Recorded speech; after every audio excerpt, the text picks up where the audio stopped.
तेलंगाना के वजीर एन उत्तम कुमार रेड्डी सड़क हादसे में बाल बाल बच गए। रियासत तेलंगाना के वजीर सिविल सप्लाई एन उत्तम कुमार रेड्डी के काफिले में शामिल गाड़ियां हादसे का शिकार हो गई। ये वाकया नलगुंडा जिले के गिरिडीपल्ली में पेश आया।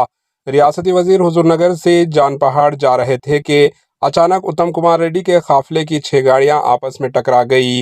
रियासती वजीर उत्तम कुमार रेड्डी की गाड़ी के ड्राइवर ने अचानक ब्रेक लगाया, जिसके नतीजे में पीछे आने वाली गाड़ी एक दूसरे से टकरा गई। वजीर जानपहाड़ के उर्स में शिरकत के लिए जा रहे थे जब गिरिडीपल्ली पहुंचकर कांग्रेस पार्टी के अरकान व कायदीन को देखकर ड्राइवर को गाड़ी रोकने की हिदायत दी, जिसके बाद ड्राइवर ने फौरन गाड़ी रोक दी।